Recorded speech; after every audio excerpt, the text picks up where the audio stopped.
फिलहाल बड़ी खबर का रुख कर रहे हैं। कश्मीरी युवाओं पर जम्मू कश्मीर के डीजीपी का बड़ा बयान सामने आया है। 6 महीनों में 69 कश्मीरी युवा आतंकी संगठन में शामिल हो गए। यह बड़ा खुलासा किया गया है। पाकिस्तान पढ़ने गए नौजवान वहां से आतंकी बनकर भारत लौटे। युवाओं को गुमराह होने से बचाने के लिए कोशिशें बहुत जरूरी हैं। कश्मीरी नौजवानों पर पाकिस्तान की है गंदी नजर। इन तमाम बातों का जिक्र जम्मू कश्मीर के डीजीपी दिलबाग सिंह ने किया है। यह बड़ा खुलासा है किस तरह से कश्मीरी युवा आतंकी संगठन का हिस्सा बन गए। 69 कश्मीरी युवा, इसका किया गया है खुलासा जम्मू कश्मीर के डीजीपी की तरफ से। और इस पूरे खुलासे की डिटेल बता रहे मेरे सहयोगी शुभांकर। तो दर्शकों को बता दें कि वो तमाम छात्र जो पाकिस्तान गए थे कैसे आतंकी बनकर लौटे। दरअसल जम्मू कश्मीर के डीजीपी दिलबाग सिंह ने बड़ा खुलासा किया है। खुलासा क्या किया है वो भी हम आपको बताएंगे। कैसे आतंकी बनकर लौटे हैं तमाम लोग, तो डीजीपी की तरफ से ये बड़ा खुलासा किया गया है कि पढ़ने गए थे पाकिस्तान और वहां से आतंकी बनकर लौटे। भारत से पाकिस्तान ये तमाम युवा पढ़ने गए थे, लेकिन जब वहां से लौटे तो ये आतंकवादी बनकर लौटे। कश्मीर के अल्ताफ की मौत के बाद जांच हुई और इस जांच में खुलासा हुआ 2018 में अल्ताफ पढ़ने के लिए पाकिस्तान गया था और जब वहां से लौटा तो वो आतंकवादी बनकर लौटा। इसके अलावा आपको बता दें कि 2015 से 2019 के बीच में 40 युवा ऐसे थे जो पाकिस्तान पढ़ने के लिए गए थे, बांग्लादेश पढ़ने के लिए गए थे, लेकिन इसके बाद जब वो भारत लौटे तो 40 में से 28 नौजवानों ने आतंकवादियों के रूप में देश में घुसपैठ कर दी। ये अपने आप में हैरान करने वाला आंकड़ा है। पाकिस्तान के 100 और कश्मीरी युवा लौटने के बाद गायब हो गए। अब इनके गायब होने को लेकर भी एक नई थ्योरी सामने आई है। कई सारे पाकिस्तान जाने के बाद नौजवान ऐसे हैं जो भारत वापस लौटे ही नहीं हैं। कई सारे गायब हुए, कई सारे वापस नहीं लौटे और यह माना जा रहा है कि पाकिस्तान से लौटकर गायब युवाओं के स्लीपर सेल बनने की आशंका है। यानी स्लीपर सेल बनकर कहीं ना कहीं देश को कमजोर करने के लिए तमाम कोशिशें, तमाम चीजें वो कर रहे हैं। और ये जो आंकड़ा है, बात है, चौंकाने वाला है, अपने आप में हैरान करने वाला। समीर, बिल्कुल बिल्कुल शुभांकर। इसके अलावा और चलिए अब आपको बताते हैं कि जम्मू कश्मीर के डीजीपी दिलबाग सिंह ने पाकिस्तान में पढ़ने के लिए गए कश्मीरी युवाओं को लेकर आखिर कहा क्या था, इसकी डिटेल भी जरा शुभांकर बता दीजिए।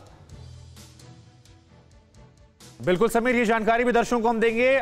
जानकारी आपकी टीवी स्क्रीन पर आ रही है। क्या कुछ कहा गया है। दरअसल 69 नौजवान जो थे वो आतंकी समूहों में शामिल हो चुके हैं। ये बड़ी बात कही। इसी साल शुरुआती 6 महीनों में आतंकवादी समूहों में शामिल होने वाले स्थानीय युवाओं की संख्या 85 से घटकर 69 हुई। हालांकि कुछ अभी भी भर्ती हैं, जिसके लिए समाज और एजेंसियों को इस दुर्भाग्यपूर्ण प्रवृत्ति को रोकने के लिए और अधिक प्रयास करने चाहिए। ये बड़ा बयान जो है ये दिलबाग सिंह जो कि डीजीपी हैं जम्मू कश्मीर के, उनकी तरफ से दिया गया और ये अपने आप में बहुत बड़ा बयान है। समझिए समीर। बिल्कुल बिल्कुल शुभांकर, बने रहे आप हमारे साथ। और इस वक्त हमारे साथ इसी बड़ी खबर पर बातचीत करने के लिए तमाम खास मेहमानों का एक बड़ा पैनल जुड़ चुका है। शेष पॉल वैद्य साहब हमारे साथ मौजूद हैं, डीजीपी रह चुके हैं जम्मू कश्मीर के ही। इसके अलावा कर्नल RSN सिंह हमारे साथ मौजूद हैं बतौर डिफेंस एक्सपर्ट। वकार भट्टी हमारे साथ जुड़ रहे हैं राजनीतिक विश्लेषक के तौर पर। मोहम्मद आरिफ अब्बासी जो कि पाकिस्तान की रूलिंग पार्टी PTI के नेता हैं, वो भी इस्लामाबाद से हमारे साथ लाइव मौजूद हैं। लेकिन सबसे पहले RSN सिंह साहब, मैं आपके पास ही आऊंगा। 69 ऐसे छात्र जो कि पढ़ने जाते हैं पाकिस्तान और पाकिस्तान में जाकर न जाने उन्हें क्या सिखाया पढ़ाया जाता है कि वो आतंकी बन जाते हैं, यानी इंसान ही नहीं रहते लौटने के बाद। इस टेंडेंसी को किस तरह से आप देखते हैं? नहीं, सबसे पहली बात तो कि दुनिया भर में ये देखा गया है कि जैसा कि पहले माना जाता था कि ये जो लोग वंचित रह गए हैं,